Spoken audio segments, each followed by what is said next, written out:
Welcome to Glass Half Full with Leslie Krongold. She shares her stories, experiences, and knowledge of living and coping with a chronic health condition. Learn about tools and resources and hear inspirational interviews that help you to live a life filled with quality and dignity. With 2 decades of support group leadership, Leslie's ready to help you make lemonade out of life's lemons. Are you ready? I hope you don't mind, but this episode is a continuation of the last episode exploring food as medicine. Maybe you saw the live stream on Facebook this past weekend as I visited the Farm to Fermentation Festival. I couldn't help but continue the discussion because I had a chance to interview the Veggie Queen. It's not every day you meet with veggie royalty, right? So the Queen was on hand talking about veggies and fermentation and all that good stuff. And I didn't want to keep you in suspense. So you have this podcast as the second part of Food as Medicine.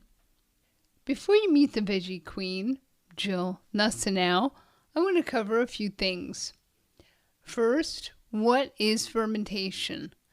According to my friend Wikipedia, fermentation in food processing is the process of converting carbohydrates to alcohol or organic acids using microorganisms, like yeasts or bacteria, under anaerobic conditions. Fermentation usually implies that the action of microorganisms is desired. According to Sandor Katz, who has written several pivotal books about fermented foods and is thought to be the modern revivalist of fermentation, eating a variety of live fermented foods helps promote diversity among microbial cultures in our bodies. Katz has AIDS, acquired immune deficiency syndrome, and considers fermented foods an integral part of his healing process. The second item I'd like to briefly review is the idea of eating a plant-based diet. Jill, being the Veggie Queen, is more than qualified to talk about this, and she will. I just happen to read a lot of health-related newsletters and wanted to prep you with a few tidbits. For example, one newsletter I receive is the Women's Nutrition Connection. This is a monthly published by the Weill Cornell Medical College, and in last year's June issue, they discussed the 5 top foods for brain health. Foods that can boost memory and thinking and help prevent cognitive decline. And those foods are berries. The study included strawberry and blueberries, nuts, especially walnuts, cruciferous vegetables, and those are, or they include cabbage, broccoli, cauliflower, Brussels sprouts, kale, arugula, watercress, and bok choy. And then the 4th top food for brain health is cocoa powder and spinach. In the July 2015 issue of this same newsletter, there was an article about the Powerhouse Vegetables revealed by the CDC, the Centers for Disease Control and Prevention. And the study they were involved in measured nutrients in a variety of vegetables, and they found 20 of these vegetables to have the highest nutrient-dense scores. And the number 1 powerhouse veggie is... You ready? Can you guess? What do you guess? I know half of you are thinking kale, but it's not kale. It's watercress. Watercress. I bet you don't eat a lot of that. Okay, so the others on the list, but not necessarily in the order of their scores are, and maybe it is in the order of their scores, they just didn't reveal that in the article. Chinese cabbage, chard, beet greens, which are so good cooked. I don't eat any of this stuff raw, really. Spinach, chicory, leaf lettuce, parsley, romaine lettuce, collard greens, turnip greens, mustard greens, endive, chives, kale, dandelion greens, red pepper, arugula, broccoli, and pumpkin. Okay, you ready for another tidbit? Eating tree nuts such as almonds, Brazil nuts, cashews, hazelnuts, macadamias, pecans, pine nuts, pistachios, and walnuts are associated with lower body weight and a lower risk of cardiovascular disease. And in the January 2015 issue of Tufts University's Health and Nutrition letter, there's an article about one of my favorite foods, hummus. It's a staple in my diet. It's very easy to eat when you have chewing issues. Okay, so the article is not really just about hummus. It's really, it explains how garbanzo beans and black-eyed peas are a type of legume known as pulses. Pulses are known to improve cholesterol levels. They are complex carbohydrates and have insoluble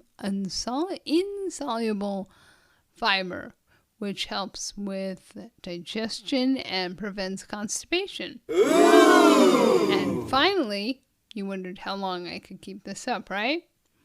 Okay, in the September 2016 issue, that's the current issue, of Self-Healing by Dr. Andrew Weil, you know, the good doctor with the beard, the older chubby guy.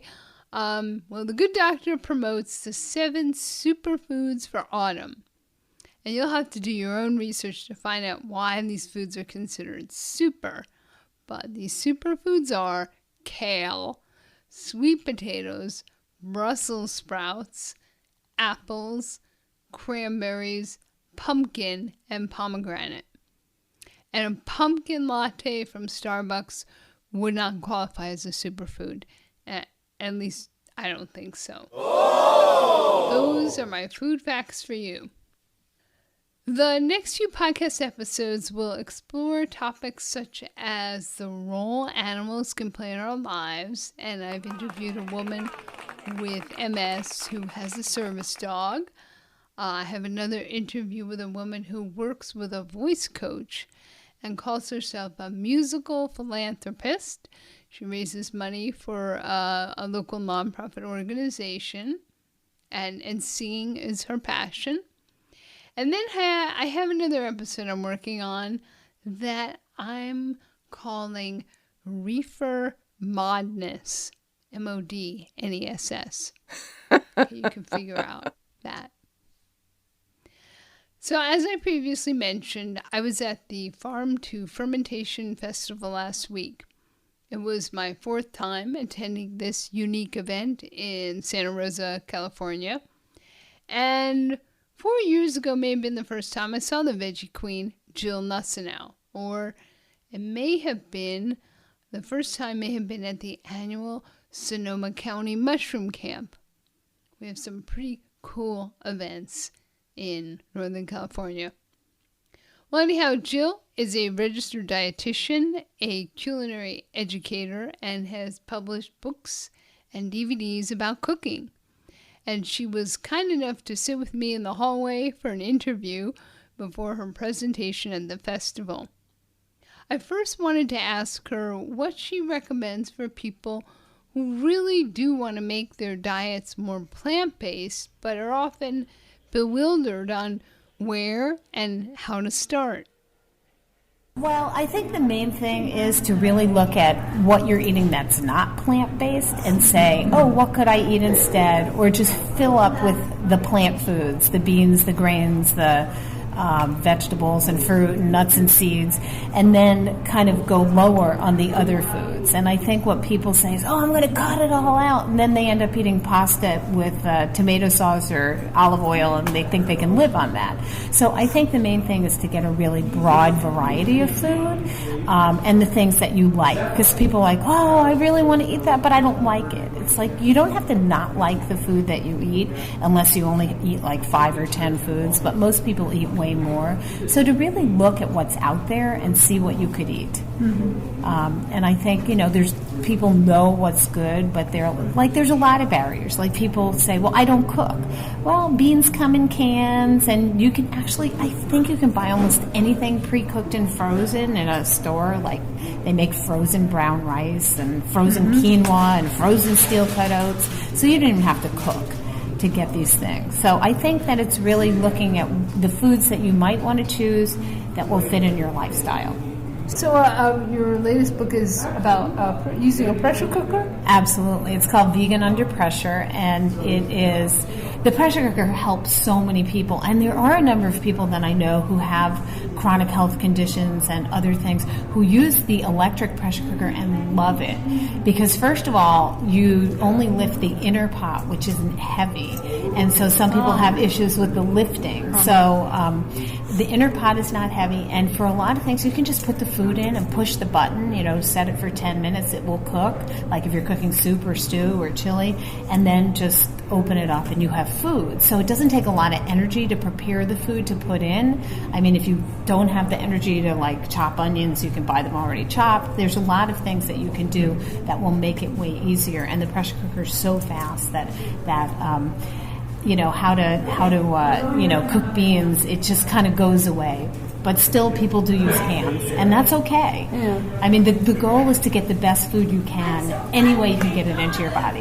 What's the difference between a crock pot and a pressure cooker? The crock pot, you need to think yesterday, and the pressure cooker, you can think, it's 5:30, I want dinner. Okay. So you have to think in advance. The other thing is the food that comes out of the crock pot tends to be mushier, and the food that comes out of the pressure cooker tends to be more firm and cooked the way that you might want it. So the flavors stay more intact, I would say, than with the slow cooker.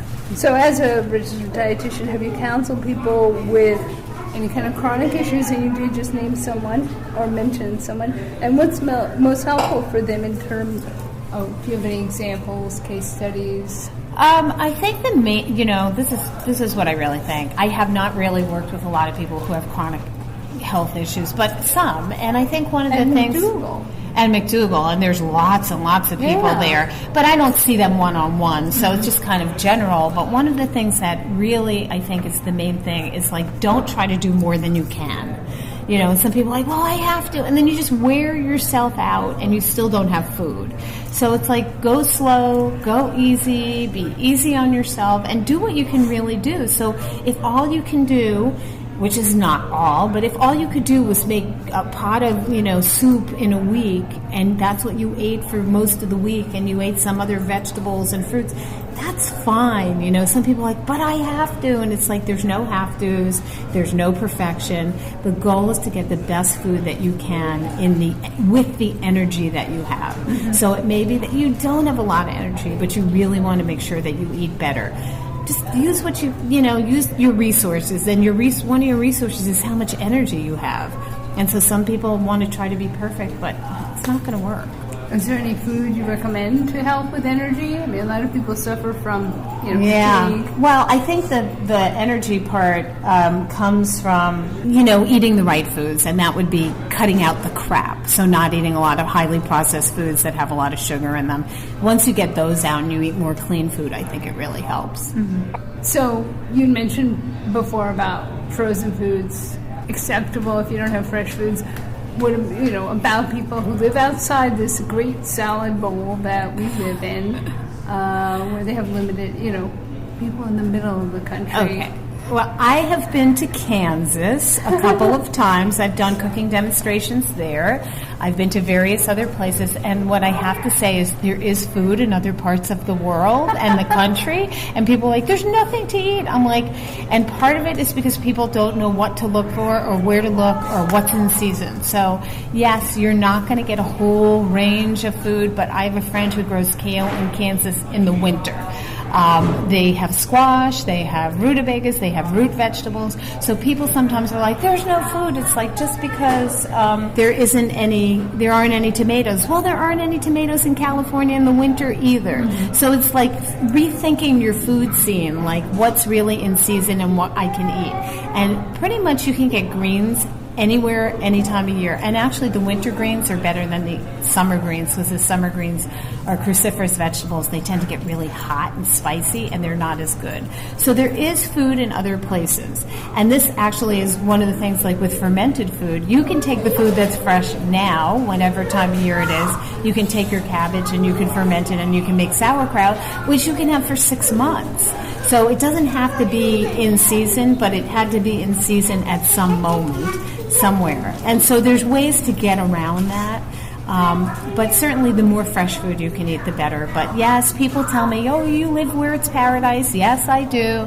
But the reality is that, it doesn't have to be as fresh from the farm as it can be. But there are farms in other places in the country, everywhere actually. Everywhere, okay, even in Kansas. Even in Kansas. Okay. I've been to Topeka and I've been to Lawrence, and there was food. Okay, that's good to know. Yeah, I haven't been there. So here we are at the Farm to Fermentation Festival. What's so great about fermentation for our bodies? Well, I mean, the thing about fermentation that's so good is basically your body is run by your immune system, which is in your digestive system, and many people who have issues have digestive issues. Many people in this country have digestive issues, and they don't realize that many of the other things that happen to them stem from the fact that they're not digesting their food very well. So one of the things is that fermented foods actually help with your immune system by boosting it. So the more fermented foods that you're able to eat, the better your immune system might work. Now, as people who have compromised digestive systems and might not be able to metabolize their food very well and have all kinds of things that can go wrong, those people are better off not eating necessarily things like sauerkraut or fermented pickles or really those harder to digest things, but more things like miso or kombucha or kefir or yogurt or non-dairy yogurt, and things that are easy to eat that don't require so much processing with your body. Because sometimes the sauerkraut and things like that are really delicious are a little bit harder to digest. Also harder to chew. Definitely harder to chew. Yeah. So I mean, one of my go-tos is miso. Mm-hmm. When I travel, I often take a little jar, because you can't carry more than 3 ounces, but a little jar of miso with me. And then no matter where I am, I can just get hot water and make miso soup. So it's really wonderful to be able to do. And miso is really potent and delicious. So I think it just helps boost your immune system. I think it makes you feel good when you eat it. And the thing to remember, though, is something like even sauerkraut, it's meant as a condiment, like maybe, 2, 3, 4 tablespoons. But people have told me, oh, I bought it was so good, I ate half the jar. I'm thinking, oh my God, my tummy hurts just thinking about it. So there's a limit, but it really does help your immune system by helping your gut. Helping your gut helps your brain, helps the rest of your body. Is there kombucha in Kansas? You know what? At the last time that I went to the Mother Earth News Fair, which is where I go there, they had a food truck that was all fermented foods. Wow. And they did have kombucha. They have this is the whole thing. There's a whole fermented food movement across the country. Uh-huh. So I met a young couple in Asheville, North Carolina. They came from Cincinnati, Ohio with their fermented foods, and they were serving them there. And they were delicious, and it was wonderful. So I think there is a whole thing. People are catching on.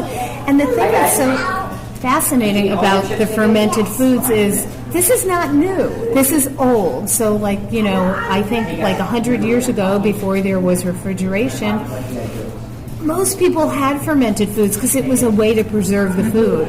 So my late mother told me stories about the pickle barrel and how she loved I love pickles. How she loved the pickles, and like everybody, in an area would have a pickle barrel, and you would go and get your pickles because in the neighborhood, or in various places, okay. they'd have a pickle barrel, and you could buy pickles. Like now, if you go to buy a pickle, I think they're like $2 or $3, but these probably were not expensive, and it was the only way you could have them. Or sauerkraut, you'll hear people like, oh, my grandmother had a crock and it was 40 gallons, and you hear this stuff and it's like not new, but people think, oh, it's so new, it's so different. But if you didn't do anything with your food and it didn't rot and you knew the thing to do with it, you could ferment it fairly easily.